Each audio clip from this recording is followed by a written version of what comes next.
السلام الله عليكم أصحابتي دقاليga kusoo dhawaada YouTube channelkeena waa walaasheen Raxma Diamond fadlan hadii aad noogu cusub tahay noogu soo biir oo channelka subscribe noo saar hadii aad horey noola joogtana waan kaaga mahadcelinayaa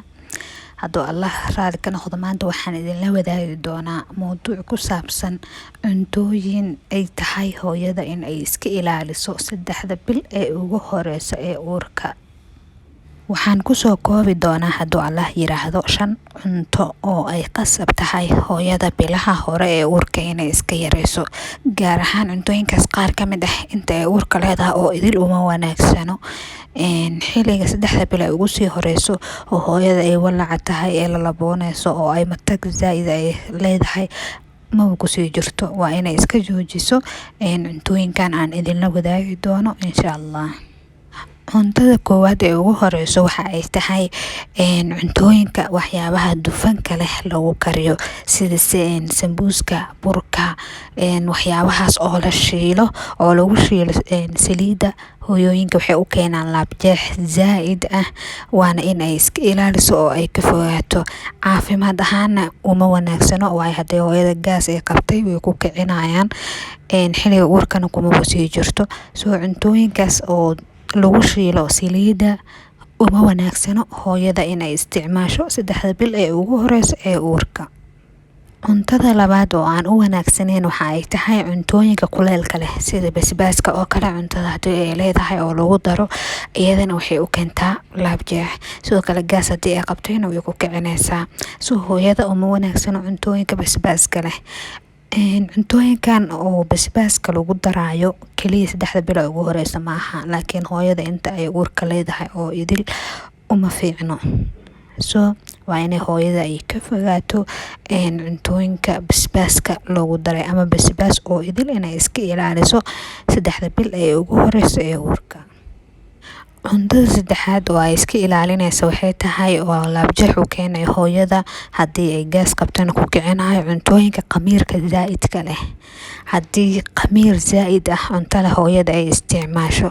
iyadana bakor ay u keenayaan laabjeex ama gaas soo uma wanaagsan hooyada inay isticmaasho cuntooyinka qamiirka faraha badan leh waa inay iska ilaaliso oo ay ka fogaato iyakana cuntada afaraad oo ay tahay hooyada inay ka fogaato waxay tahay waxyaabaha hooyooyinka ay ku walacaan hooyooyinka qaar ayaa aad u isticmaala 3 bil ee ugu horeysa waa dhuxusho kale barafka iyo waxyaabahaas oo hooyooyinka ay iska jantaan oo ay rabaan inay iska cunaan waxay ku sababi karaan dhiig la'aan dhuxusha iyo barafka malahan wax manfaco ah ama hooyada ku kordhinayo ama uurjiifka yacni waxay u leeyihiin oo kaliya dhibaatooyin sida in hooyada ay ku imaado wadna garaac zaid ah barafka wadna garaac zaid ayuu keenaa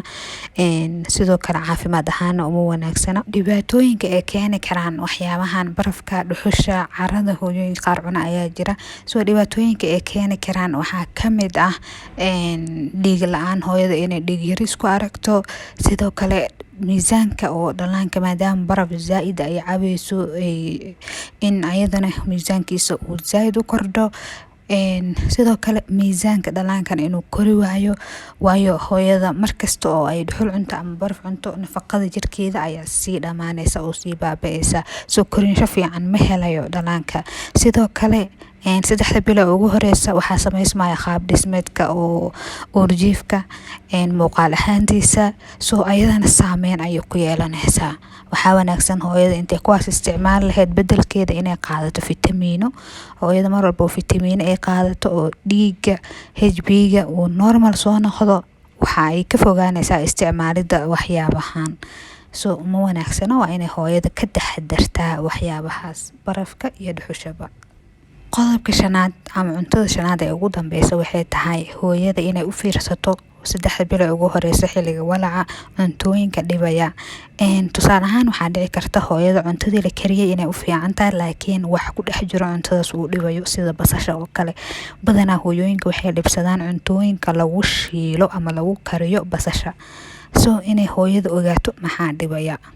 ayna ka taxadarto. Ma wanaagsana in hooyada hilibka waxyaabaha oo nafaqada jirkeeda u keenayo cudur ay iska joojiso, laakiin sida basasha oo kale way ka maarmi kartaa inay u fiirsato waxyaabahaas oo ay ka feejignaato si mataga ama lalabada uu uga yaraado. Ugu dambeyn 3 bil ugu horeysa hooyada waxay ku jirtaa marxalad aad u adag, xaalad aad u adag. Waxaa wanaagsan in ay dadaasho inta tabarteeda ah, cuntooyinka dhibaatada u keenayana ay iska ilaaliso, wax kasta oo dhallaankeeda uu nafaqo fiican, caafimaad taam uu ku helayaan ay ku dadaasho. Ku mahadsantahay daawashada muuqaalkan. Fadlan fiidiyowga like inoo saar. Mahadsanid.